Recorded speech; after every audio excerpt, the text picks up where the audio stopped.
Well, he never covered him well as he tried to make that spin to get that shot off. So it was not a good shot, no? Meanwhile, Jun Limpot nasa loob na naman ng laro. He's being defended here by Norman Gonzalez. Fadeaway shot. 2 points. Well, he's fresh if you really look at it, Doc. Yeah, pwede maging blessing in disguise yan dahil matagal siya nakaupo. He only played 7 of the 24 minutes of the first half, but a 3-point shot here. PLDT long distance shot by Jerome Ejercito. That long distance shot brought to you by 40 cents. PLDT IDD. Anytime, anywhere, any PLDT phone. 1 point lead for Barangay Ginebra. Libre naman si David. He can get it back. Hindi naman pumasok. Masyado na malakas. Ball falling in the hands of Jun Limpot. Oh, nobody's guarding Meneses. And Jun Limpot just loses the handle. Talaba ang may dala ng bola. It looked like a double dribble. And he missed a layup again. It was a double dribble. Poetic justice, Doc. Yeah. David. David has made a living out of that scoop shot layup of his. He has 4 points in the ball game right now. Back to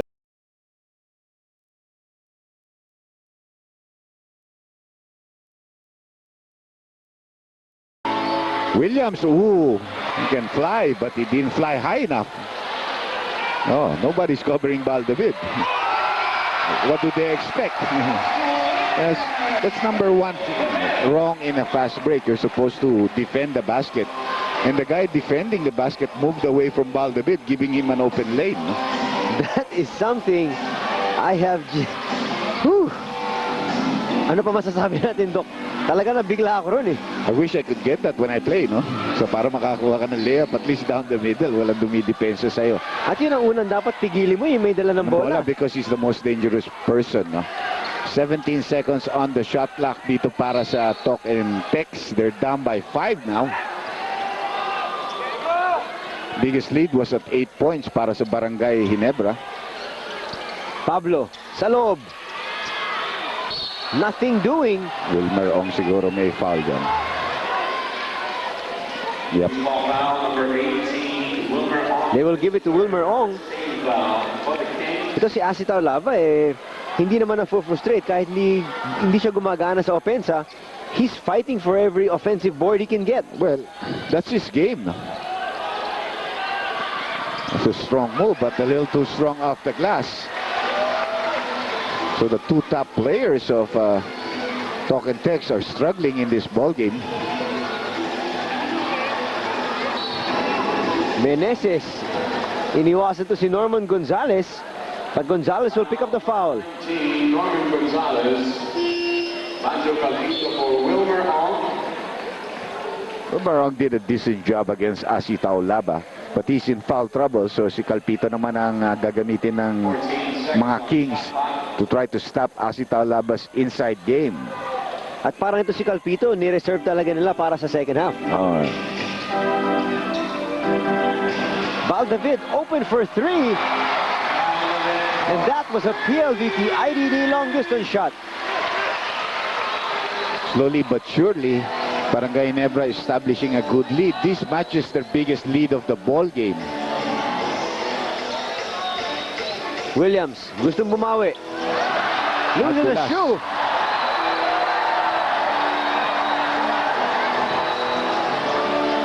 He's asking to call a timeout. Yeah, they can call a timeout because there is a dead ball situation.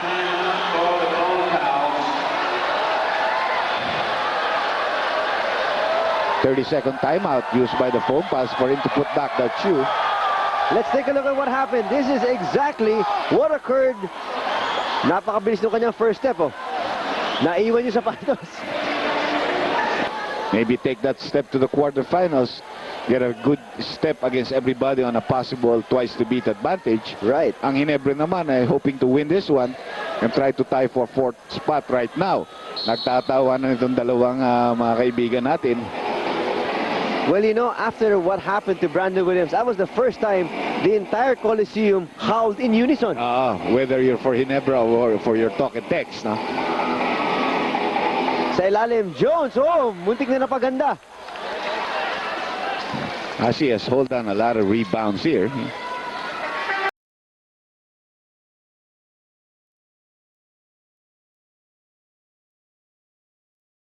posting and nadulas. Pwede yan, tuloy yan. Limpot playing the passing lanes. Norman Gonzalez came from the outside.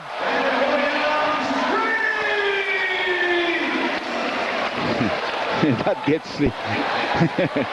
And that was a PLDT IDD long distance shot, but Ito, pinawi naman Ito. ni Mike Jones. sabi naman ni Jones, I can do it as well. That too was a PLDT IDD long distance shot.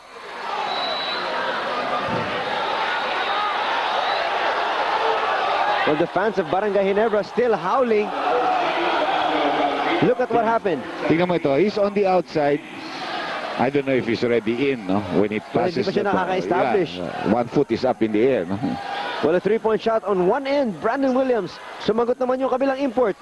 Mark Jones. That's 2 points. You give him the baseline and nobody's helping you out there. That's 2 points. That's too easy a shot. No? Calpito gave him that baseline opening. 46-40 is our score. 6-point lead para sa Barangay Ginebra. Jones free. That is a No Fear slam. Brought to you by No Fear Jeans USA. Face your fears. Live your dreams. What a statement from Mark Jones. Buhay na sila bigla, no? I mean, si Jones parang ginanahan bigla, eh, no? And he's trying to pump up his teammates. At the same time, you have the fans there trying to pump them up. Look at this, Mark Jones. Oh, get out of there. Jump as high as I can. Inulit dito sa ating... Ouch! At ganadong-ganado na to si Mark Jones. Well, Hercito with a PLDT IDD long distance shot, just as effective as that dunk of Mark Jones. And one more point. 3-point shot yan, eh. Natapis na naman yung lamang ng Barangay Ginebra. They're just up by 5. Now, Norman Gonzalez having problems defending against Jun Limpot. I think this might be the reason why Jerry Cotiniera is coming into the ball game. Baka kailangan na niya si Jerry bumantay dito kay Jun Limpot. And as we mentioned, Jun Limpot, even if he's not scoring, He does a lot of things. Those 3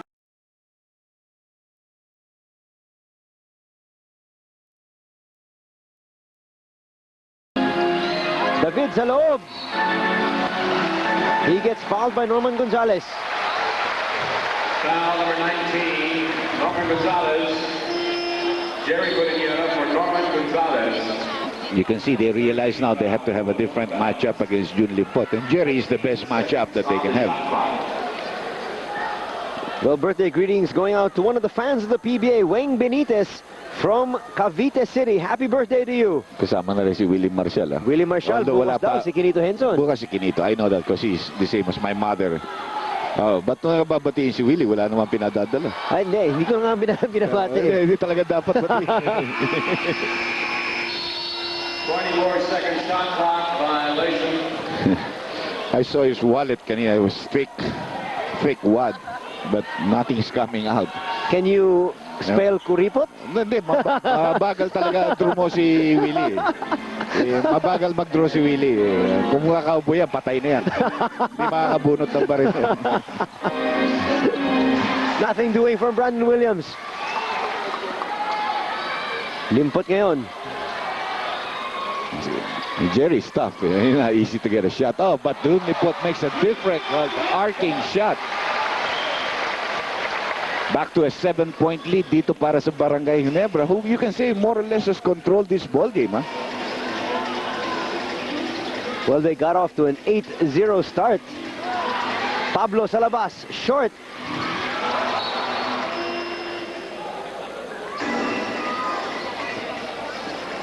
New technology Motolite, mas pang matagalan. Welcome back to the Cuneta Astrodome. Anthony Suntay with the doctor, Andy Howe, bringing to this ball game between Barangay Ginebra and Talk and Text. Lamang po ng 7 ang koponan ng Kings.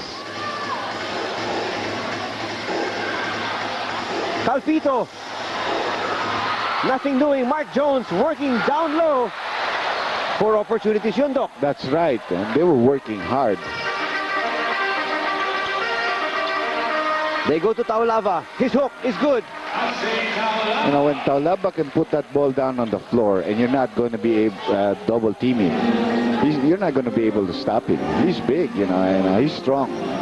And he's got skills. Yeah, and he dribbles the ball pretty well. So if he put down that ball on the floor, you're in trouble. Williams with that defensive board. And Talaba is running. Not a bad pass. Medyo nag-apura ng konti dito si Ejercito. He saw Taulaba ceiling. And he said, if I can get the pass to him, 2 points na yan. Exactly. Pero hindi na-anticipate ni Taulaba yung dating ng bola. Field goals in this quarter, Ginebra's doing well. 7 out of 12, which is 55%. Talk-and-text, only 4 out of 14. Those 30% lang yan, pare. Tama. Those stats brought to you by QuickType. The all-in-one glue technology by Loctite. Jun Limpot, after the miss, the second chance. So he's making up for lost time. 7 minuto lang linaro ni Jun Limpot ng first quarter dahil na 2 fouls kagad siya, pero bumabawi siya dito sa third quarter. At sabi mo nga, fresh na fresh talaga siya. Ejercito, not that time. Taulaba. He stays with, yes, because on the way out that tap by Jones, actually he tapped it and he was outside. And he was still trying to plead his case. Sabi niya, bola namin? Hindi. Alam ko, sabi niya, tama ka. Baka maisa mo referee, tumawag para sa iyo. 3-point attempt here. Strong. Williams, masyado malakas.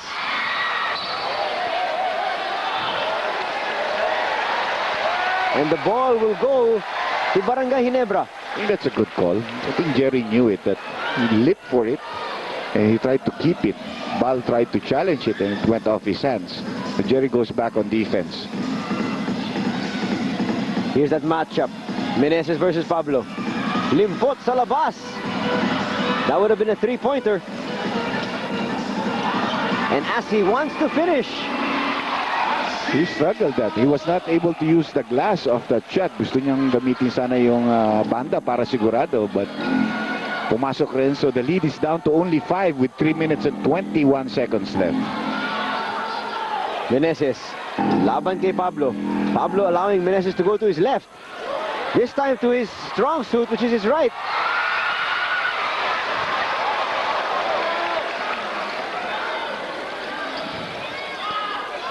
Jerry with a strong move, and that's a good play by Ejercito. He did not force the fast break.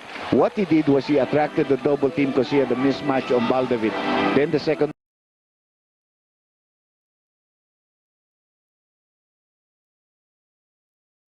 and that miss from Jones. You know, Talk and text once more. we know Talk and Text is an explosive team. Oh, that's double dribble. Talk and Text is an explosive team shown against Santa Lucia. They were down by 17. Bigla sila.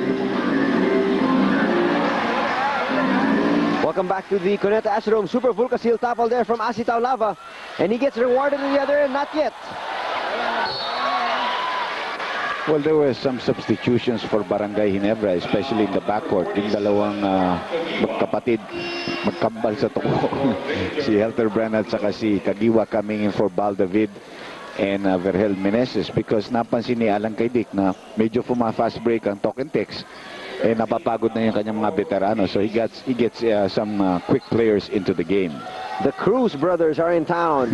Cruz brothers. Williams trying to post up here against Jones. Back him down slowly. Then take... Oh, good defense by Mark Jones. What a shot there by Williams. Talaga si Jones hindi gumalaw sa pwesto niya, no? He did not bike into the fake. Williams wanted to fake him and then get him to commit. Then he would take the jump shot. Jones against the double team. The illegal defense is called against Talk and Text. Alam niya siguro sagot niya. Norman, hindi na siguro partner. Norman, by the way, good luck to you guys. They play the Pure Foods team dyan sa Bago City bukas, ang Santa Lucia. Norman probably is scratching his head. And Senator Jaworski said, come on. I'm too old for that. Good boy si Big J. I'm too old for that. So, alam niya na sino siguro sagot dyan. No need to phone a friend. I miss those two friends of mine a lot. She said,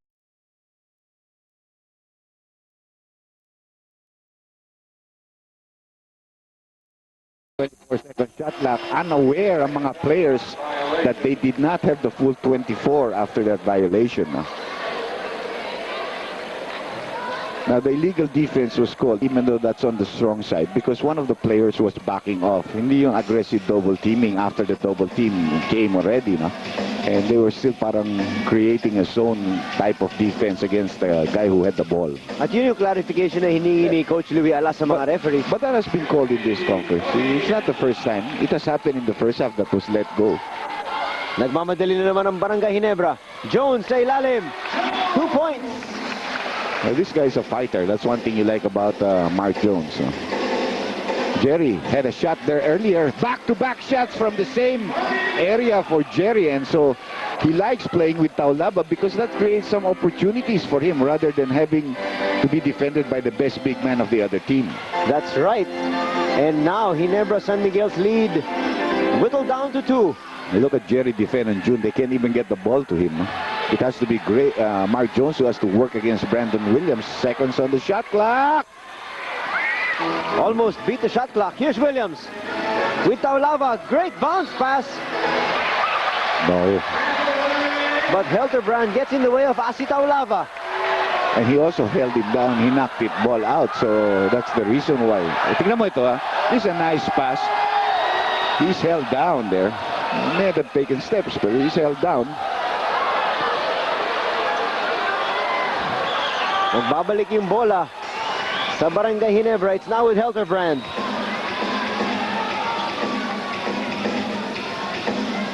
Good matchup. Limpot versus Codinera. Codinera gets the better of it. Ito na si Asi. Oh! Nadulas siya. And the ball goes off the body of Calpito, no? Oh, that had to hurt. And I'm talking literally. Tignan natin ito, no? I really don't know why medyo madulas ngayon. Well, it rained kanina. Let's see, the ball goes and hits the head of Calpito on the way out. So, doon rin ang bola. 18.6 seconds left in the third quarter. Shot clock is off. Yan ang mga nakakatawa pero hindi nakakatawa para sa player, no? Tama. That hurts. He lost a possible 2 points there. It hurts. They'll go for the last shot here. He never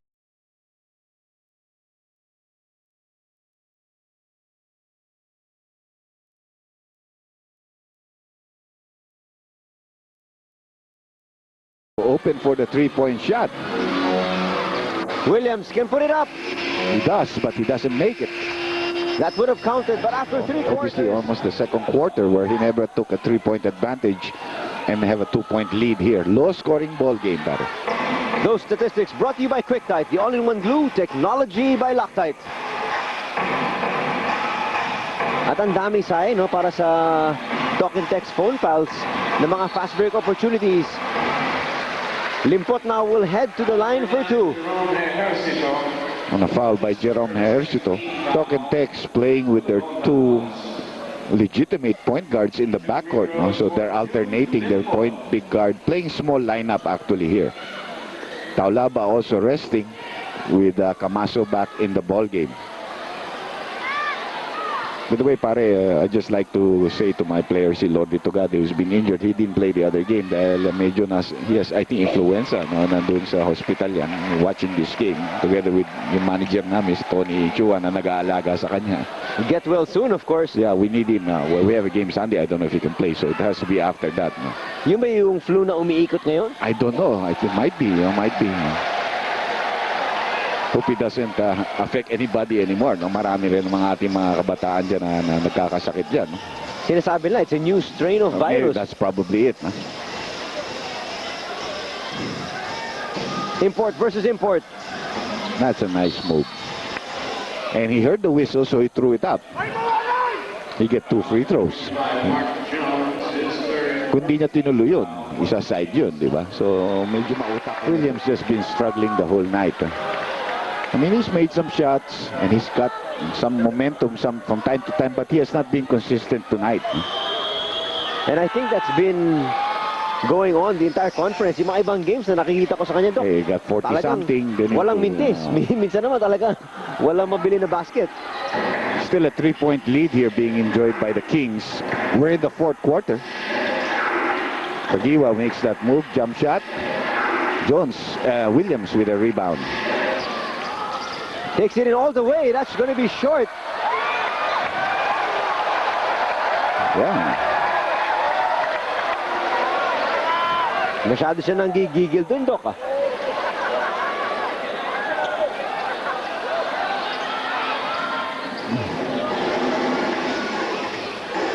Magtulis. Take a look at some more numbers. The assist. Talk and text 8-2 in the third quarter. That's the reason they got themselves back in the ball game.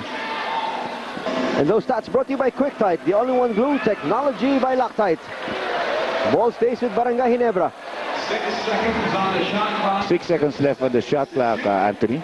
10 minutes and 18 left in this fourth and final quarter. Quick play ang kailangan dito sa Barangay Ginebra. Jones finds room, but misses. Yeah, he didn't make the layup. No? Nice escape act. Nalibre siya ron, Doc. Yes. Under 10 minutes to play here in this ball game. Talaba getting ready to check back in. Jerry again open. He's been the hot hand. He's been the hot hand. And we know he can make those jumpers. Well, we've seen at least 6 points on jumpers dito sa second half. So, tuwan-tuwa.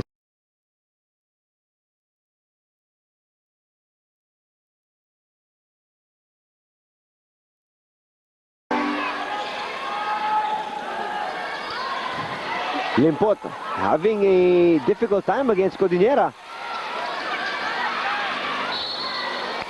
Referees don't, trying to help each other out there. And it stays with the Kings.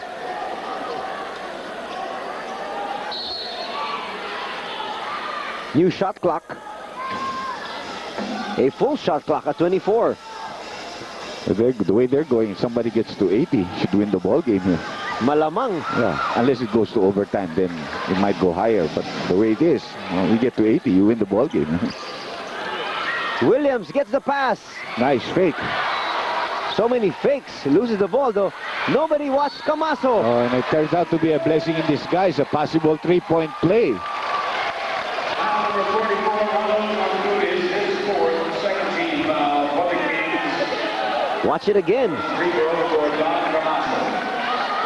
Jerry with a nice assist pass. No look, actually, no? Nabigla sila lahat nun. That piece of mega action was brought to you by PLDT Mega Million Sweepstakes to 135. Dial 1351 for a chance to win. Araw-araw ang bola, milyon-milyon ang pera. Sa Mega Million Sweepstakes 135. After falling behind by 8 again in the third quarter, Talk and Text takes a 2-point lead now, 59-57. Balik sila kay Limpot. The double team there, Limpot moves away. Makagiwa will take that long one. 3-point shot, PLDT. That was brought to you by 40 cents PLDT IDD. Anytime, anywhere, any PLDT phone. Sinagot kaagad ni Kagiwa yung 3-point shot, yung 3-point play ni Don Camaso. There's the double team. Williams waits for it. Almost a steal, completed by Kagiwa. Stepping on the line, ball will go back. But only 7 seconds on the shot clock for Talk and Text. Papalitan yung Cruz brothers. The veterans, Baldavid and Vergel Meneses check back in. 7 seconds on the shot clock, 7 seconds to shoot. Obviously did after that particular play. No? Lahat nga ng mga Ginebra fans dito biglang tumayo. 7 seconds left on the shot clock. Gonna get it to Williams. Gonna take the shot. I'm not gonna wait for anybody. That's short. Another opportunity para sa Talk and Text. By the way, Pablo has come back in the ball game together with Asi Talaba. Pinahinga muna sila Jerry Codinera. Medyo maganda linaro talaga no para sa Talk and Text. I'm sure we'll see him back before this ball game is over. Pablo, nice jump shot at the corner. You cannot give him.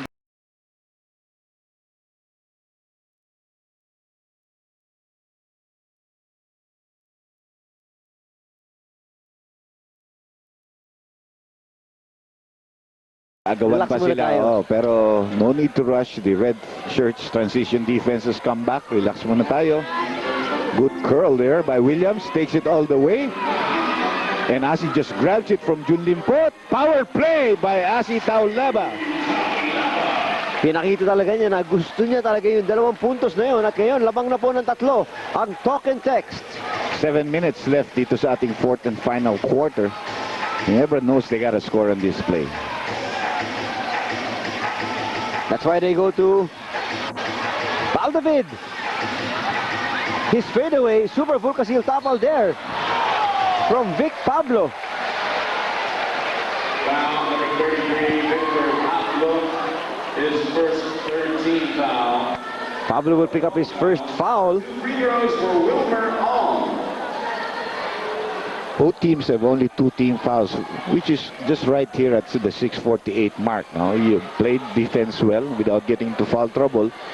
Mahirap naman yung maaga kang foul trouble pag papupuntay mo sa free throw line on every defensive foul that you make or loose ball. No? Wilmer Ong, his first point of the ball game yata yan, no, pare? That's correct.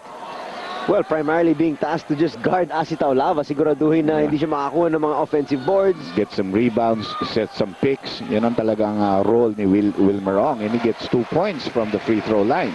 Yan, bonus na yan para sa Barangay Ginebra. And they'll take it. And he's a veteran. Sometimes underrated ito si Wilmer, but you ask him to do a job, he'll do it for you. Pick and roll play. Williams just takes his... nobody can stop him on that. 3 na nga yung kaharap niya ron. There was a tough pick set by Asi Talaba to get him away from his man. Meneses to the hole. Block. Wilmer Ong goes to the free throw line again. Just a scrapper. Yun ang tinatawag natin dyan, a scrapper. Well, a while ago, he was 100% from the line. He got 2 out of 2. Ngayon, babalik na naman siya ron. Sigurado may konting kumpiyansa yan nung nasa sa kanya na yan. Kung hindi papalit ang kanyang pulso. Pero yung kumpiyansa siguro nandyan yan. 65-62 is our score. 3-point lead for Talk and Text.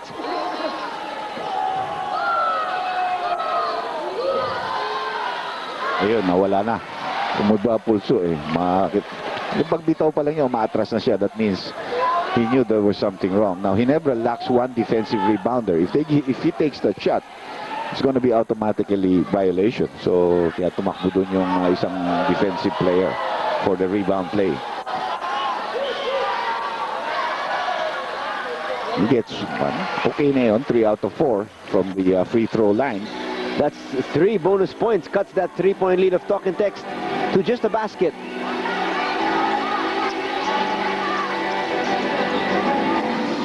Pablo na naman. Same shot. Set up by Williams. Pick and roll on one side. Pablo spotting up at the corner. Jones wants to tie it up.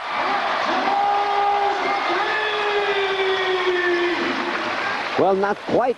Still down by 1. Shot, down by 1, yes. That was a long-distance shot brought to you by 40 cents. PLDT IDD. Anytime, anywhere, any PLDT phone. Fourth personal foul on Wilmer Ong. The step back shot here. Mega move by Mark Jones. And yes, that mega action brought to you by PLDT Mega Million Sweeps Text 135. Dial 1351 for a chance to win. Araw-araw ang bola. Milyon ang pera sa Mega Million Sweeps Text 135. Pablo, long one. Camaso with an easy rebound. All he had to do was contain against Baldavid. Williams. We're going to stop Talaba here. At sabi ni Asi Talaba, basta dito sa loob ng paint, bahay ko to eh. This is my house, my territory.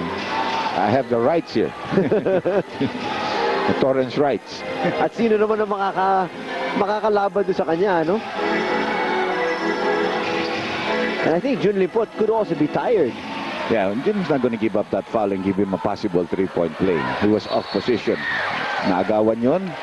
May violation called against Barangay Ginebra. Blessing para sa kanila yun. Kundi baka magkaroon pa ng layup si Fran. No? May 3-second violation called against the Kings. This quarter is brought to you by Siemens Mobile Phone. 69-66.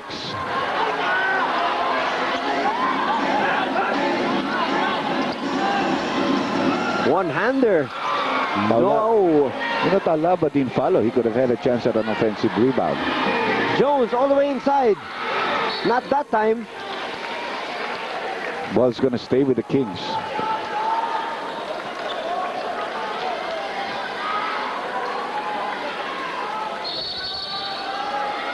Fast approaching crunch time. Jones sa labas. Hindi pa pasok. Pick and roll. Look at where Pablo is. He's going to be open. Pero maganda agaw ni Jones, ha? Jones has played tremendous defense. And an assist to Vergel Meneses brings Barangay Ginebra to within one. No, Jones is not very flashy. Pero he does a lot of effective things para dito sa kuponan ng Barangay Ginebra. Kaya parang gusto rin siya ng mga kakampi niya eh. Dahil hindi siya medyo what we say buhaya. Di ba? At lumalaban parate, no? Dumidepensa. Team player. Yeah, team player. Limpot's hook is good. And now he gives Barangay Ginebra a 1-point lead. With 3 minutes and 31 seconds left. 70 to 69. Tatawag ba ng timeout dito ang ano? Hindi. Binigay yung bola kay Brandon Williams and Ginebra's fans are alive. So, oh, that's a deliberate foul. You're holding him down. You never went after the ball and that's a good call by referee Guaro.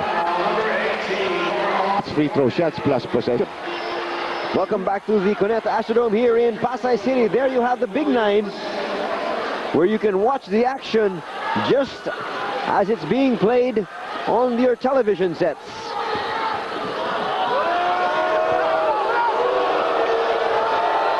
.769 is our score. Williams makes the first. Ties it all up. 3:17 remaining sa ating laro. Anthony Suntay here with the Dr. Andy Howe. Been a very good game against the second-ranked team, seeded team right now in the tournament, against the 5th place team. Brandon Williams, who making the 2 free throws. Ball possession stays with the Talk and Text team dahil deliberate foul yung tinawag kay Wilmer Ong. That was also his 5th personal foul. So it's Calpito now picking up Talaba. Both teams have 14 fouls, so they have 1 foul to give before they get into penalty. Balik sila kay Williams. And he's going to put that high pick and roll play. And that play has really worked for them. Fran is another one of those scrappy players. Picks up rebounds when you don't expect him. Isa pang player na parating lumalaban. Williams for 3. Not that time. Oh, tumama yung bola sa paa ni Baldavid dahil nagkaka-pinball yung bola ron, you know. Wala talaga makakuha. So, another chance dito para sa Talk and Text.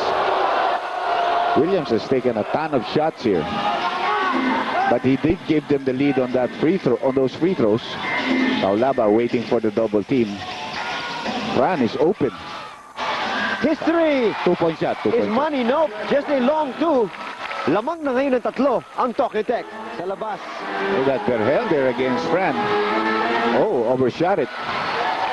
Well, the shot clock was winding down. It was at 4 when Vergel took that jumper. It was too far out, no?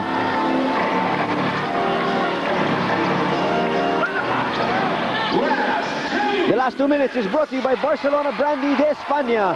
A toast to life. Bigla naging 5 lamang dito ng Talk and Text. Jones with a 3-point shot. Mabigat ka, PLDT long distance shot.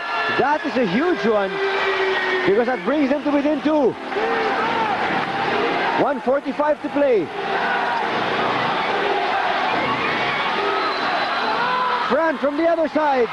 Also a PLDT long distance shot. Bumawi sila ron. So 5 na lamang with 1.5 minutes left. Be the last provincial game that we have. That one in Batan. I don't know if there's any more after that. Might be, yes. We're winding up our elimination round here for the Governor's Cup. He's going to move that ball. And he's going to be open. Ejercito will not be able to get that off. So 48.1 seconds left. Just a 1-possession game. It's a 3-point lead being enjoyed by Talk and Text.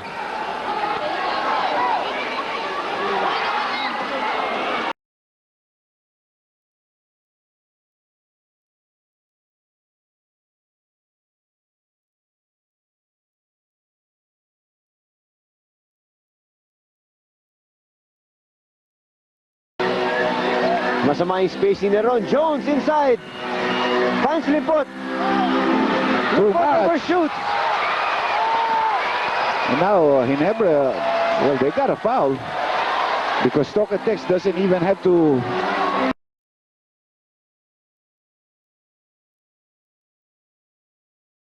a foul to get into penalty.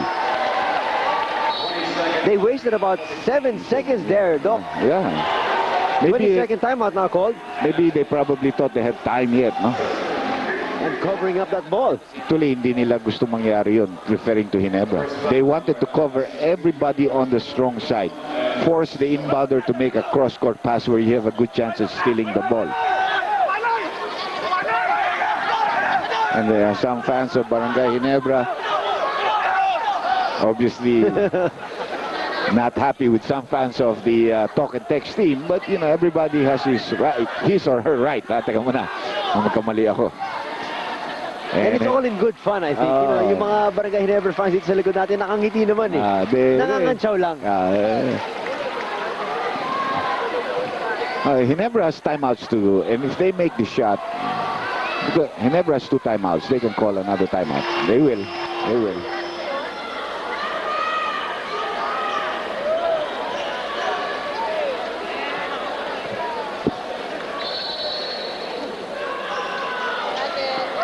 .3 seconds remaining.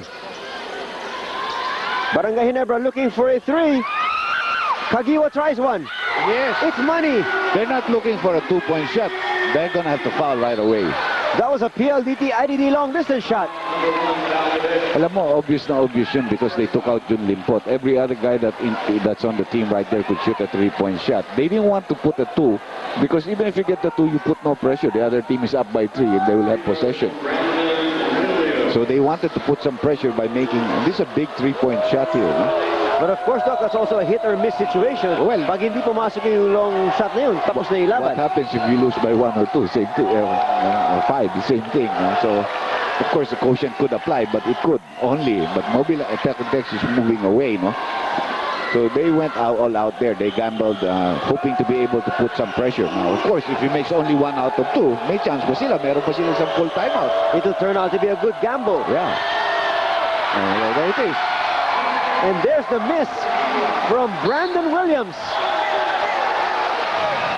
That's all right. There's no problem there. They take away Kagiwa because if they make the shot or if they get the rebound, they'll call a timeout. And they can put Kagiwa back into the ball game. They only wanted to make sure about this, having some big men for the rebound play. Brandon Williams has to make this to put more pressure on Barangay Ginebra. Yeah, they have the timeout to call. Andy Howe, and take a look at some numbers. Ginebra has done well from 3-point shooting.